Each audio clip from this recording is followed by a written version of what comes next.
All right, so today we are going to start our final lesson looking at our motion and momentum, and that's going to be the conservation of momentum. So prior to this video, you learned about what momentum is in general. We looked at the equation being P equals m times v, and whichever mass times velocity is our momentum. And so we can find the momentum of a singular object.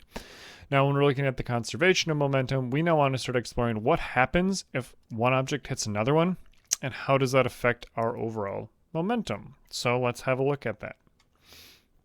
So the first thing is we need to talk about what is the law of conservation of momentum. The law of conservation of momentum basically states that the total amount of momentum for a group of objects does not change. The momentum is conserved. So momentum can be transferred to another object, but the total is always equal to that original amount. Now, we have an equation for this. It's going to look super scary at first, but we're going to break it down, and hopefully you come to realize it's not as scary as it actually looks. All right, so now, generally speaking, this equation is going to allow us to calculate the total momentum before the collision and then the total momentum after the collision, and we can use that information ultimately, generally speaking, find the velocity is what we're trying to find. So our equation is set up for that, and so this is what it looks like. So we have m1 v1 plus m2 v2 equaling m1 plus m2 all multiplied by v3. So what does all of that mean? Because that's a lot of stuff happening right there. All right, so let's have a closer look at that. And one other thing too, before I have a closer look, is we're assuming all situations are what we call perfectly inelastic. Essentially, again, it's that statement of momentum before, momentum after. In real life collisions, there's, there could be fragments, there's different pieces of energy where the energy leaves the system that we're looking at. For our purposes, we're assuming it's a closed system. Everything is staying within there, and that actually works really well as a predictive measure, even in real life scenarios. So that, kind of that assumption in that piece is something that still actually allows us to be very accurate in our overall calculations. So here's that equation, what that looks like. So let's add a few extra layers to that. So if we're looking, this piece right here, so this m1 v1, okay, that's essentially your momentum one. You remember we abbreviate momentum with the letter P. Okay, so that's what's happening right here. Okay, and then our next piece here is essentially our momentum 2. So in this case, we'll have two objects. Object 1 will have the momentum, object 2 will have the momentum, and in this case we're combining them. So if there's a collision, what happens when they get, they collide with each other? And that's what this equation right here is kind of showing. It's saying, okay, well, they've collided and they're sticking together. So we're also assuming we're not having any ricocheting in this scenario. We're just saying, you know what, they're colliding together. All right, so let's say that that's the piece. Then this, let's get another color, let's go green, right here is our momentum 3. And we're saying that our third object is going to have a combined mass of our mass 1 and our mass 2. All right, so that's what this is ultimately showing. There's other ways we can expand this equation, but this is a slightly simplified version. Okay, now I'm going to show you another way in which we'll set it up to strictly calculate our velocity. So eventually we'll set it up to just calculate our velocity in our examples and what that equation looks like, because most of the time we're going to ultimately be finding our velocity. All right.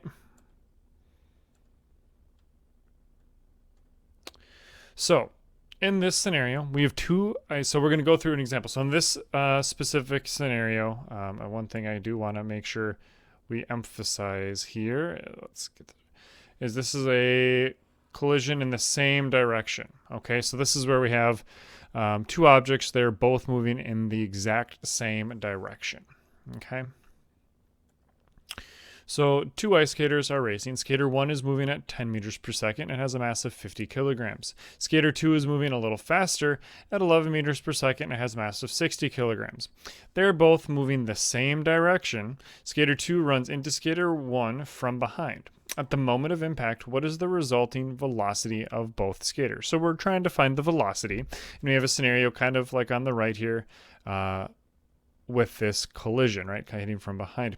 And so if we look at some of that important information that we have laid out here, so if we're recording our information for skater 1, okay, so that means our mass 1 is going to be 10 meters per, oh my gosh, not our mass 1, our velocity 1. Here, let me just reset that quick.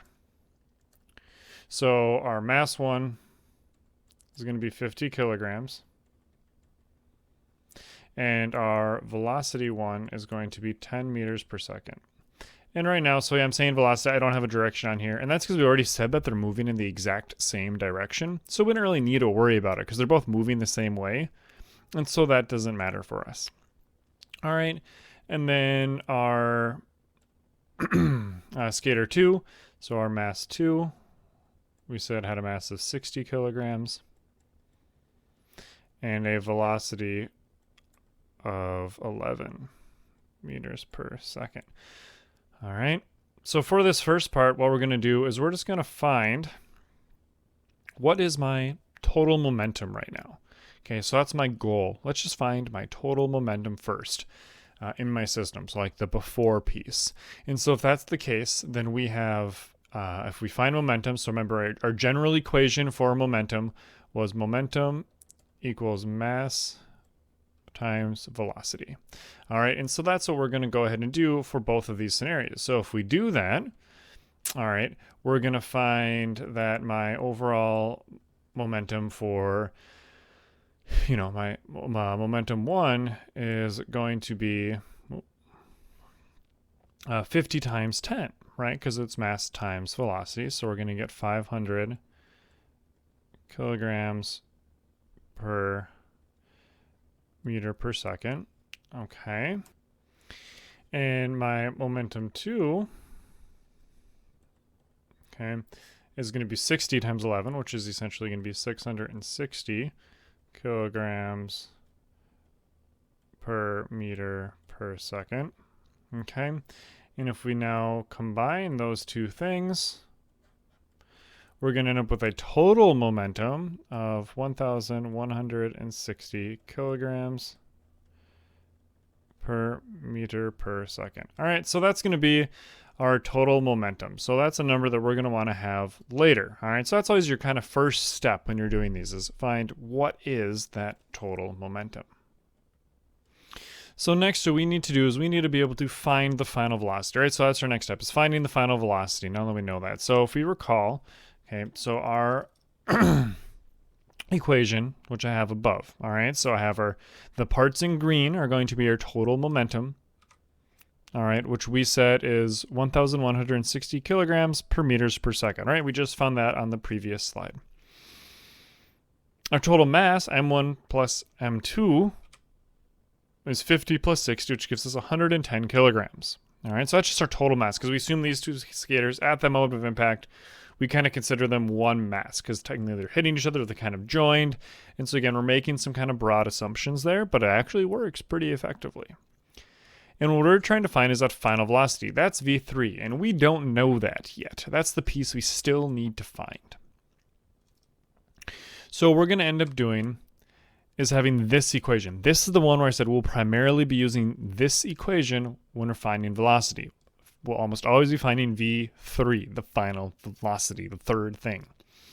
So I would highly recommend having this version of the equation within your notes in a place you have access to for when we practice these things, look at examples and scenarios, and ultimately when we are assessed on this. So I have things already color-coded out, so now I just gotta kind of plug the pieces where they need to go. So that whole top green part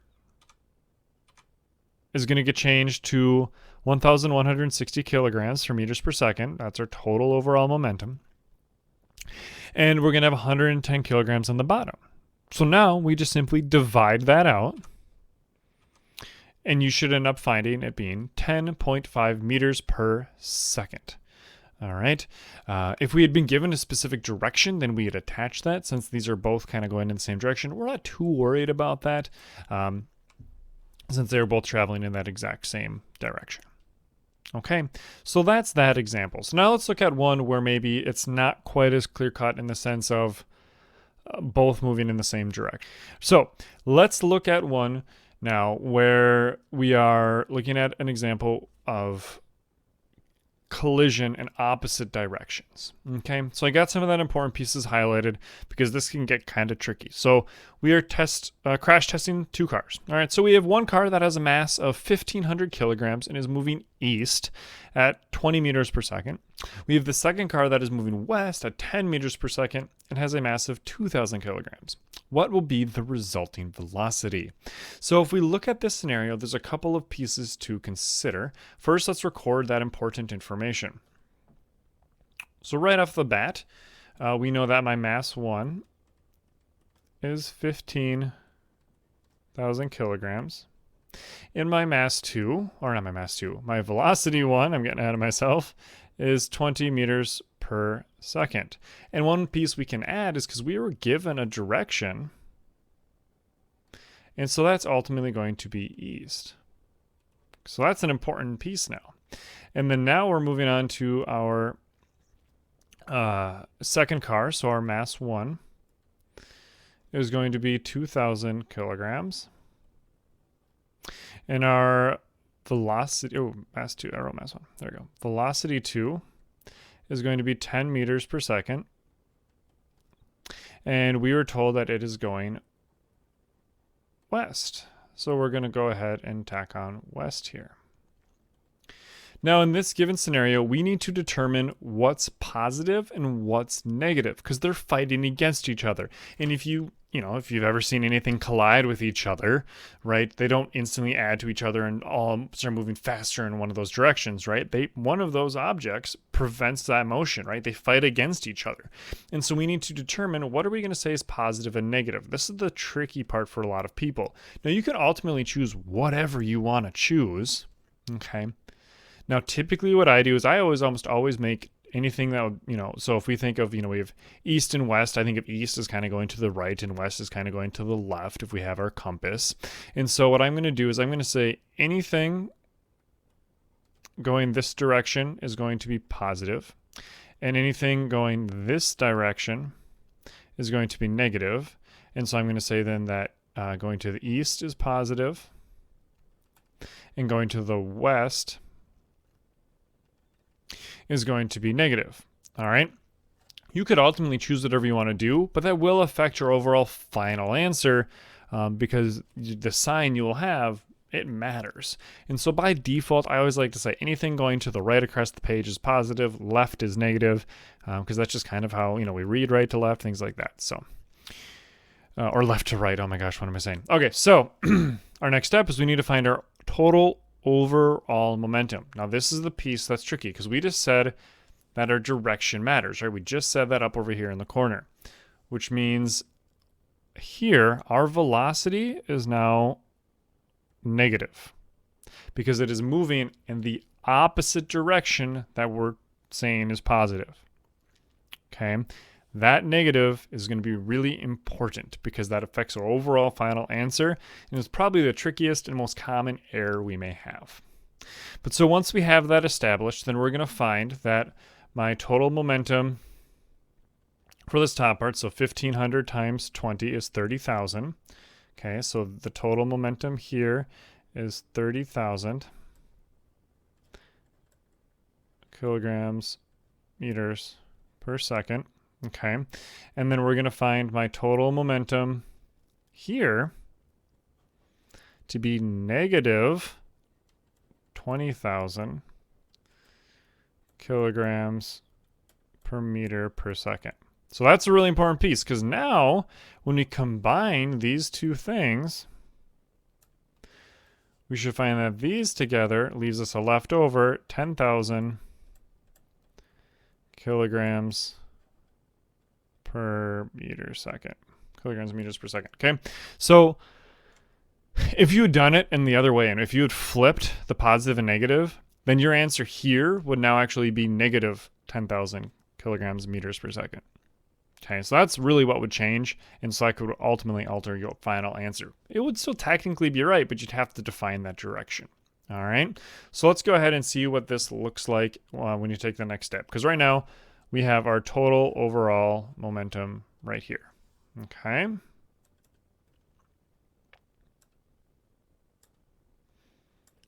So again, there's that equation. We have our total resulting momentum. So I'm emphasizing this a little bit more because this is our total momentum in our system, right?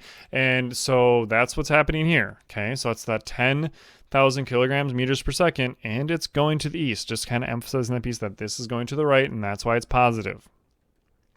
Total mass is going to be 3,500 kilograms, and we're still trying to find our final, velocity. We got now there's that, solid version for our velocity that we're going to become real familiar with. We'll plug in that information. We end up with 10,000 kilograms meters per second divided by 3,500. Okay. If we do that,